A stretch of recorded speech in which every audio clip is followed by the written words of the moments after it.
Welcome everybody.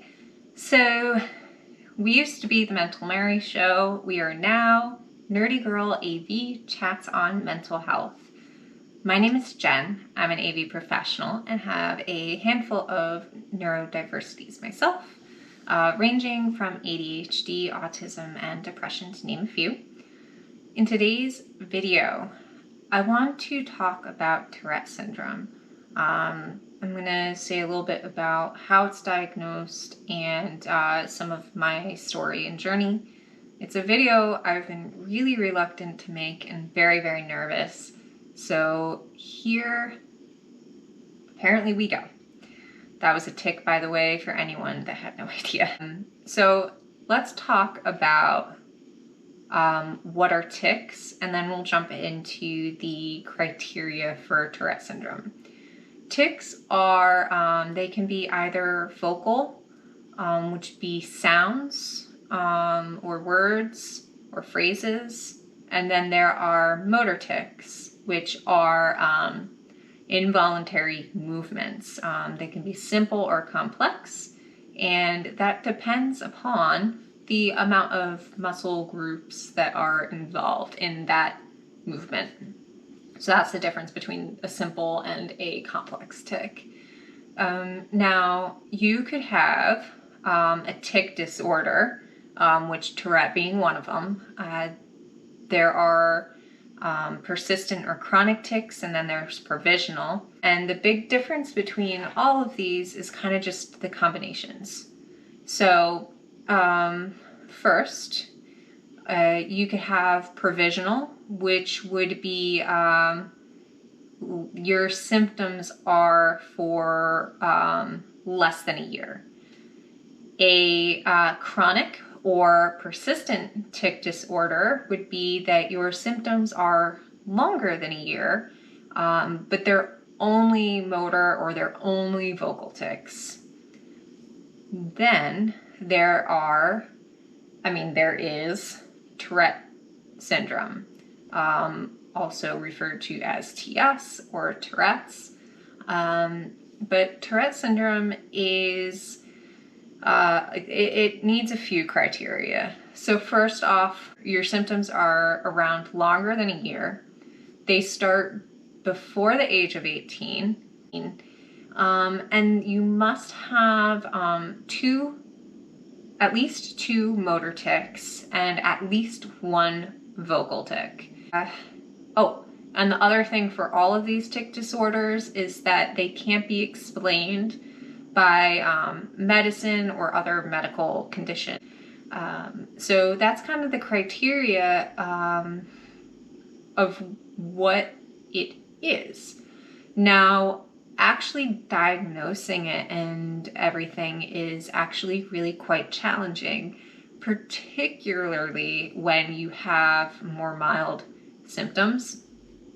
So, a lot of my motor tics are small head movements, or like my wrist goes or my arm goes, and like, it feels like this rush of energy. That would be it. And then when you do the tic, it kind of helps alleviate some of it. So how did I not know that I had Tourette syndrome? I'm going to use one of my head movements as an example. So I have a tic where I move my head. So when I'm less stressed, it's usually very gentle. Like I'm looking at what's over there kind of thing. Like, what's that? I move my head back. And it wasn't until at one point I was like, there's nothing over there. Like, what am I looking at? And I thought I was just ADHD. I'm just looking and easily distracted by things. And it wasn't until some other tics kind of started developing that I learned about what masking is. And that was when I realized, my golly gosh, these are the lies I've told myself. Because these movements and sounds are things I can't control. A lot of people make the association that Tourette syndrome is cursing and making vulgar gestures and things like that. But that's coprolalia. That is a, it only affects 10 to 15% of individuals with Tourette syndrome. And it's very, very rare. And it's what we see the most in media and television shows and things like that. I don't know, I feel like it's such a strange topic. And I want to really explain it well because it's so misunderstood. But I've done quite a few recordings at this point, and I'm not so certain I'm going to get it right. So I'm just going to throw it out there, and yeah, just put your comments down below. Let me know what you think. What kind of questions do you have? And maybe we'll do another video or something like that, do a little Q&A or something. You know, one of the big things is that because my symptoms were so minor, it feels kind of like I've been faking, or like I'm not disabled enough to be talking about this. And that's a barrier. That was really what motivated me. Like, let's talk about it. The more I started learning about it, the more I started picking up some tics, and they were tics I never ever did before. And so there was a good solid few months where I would be doing, like, for example, that tic.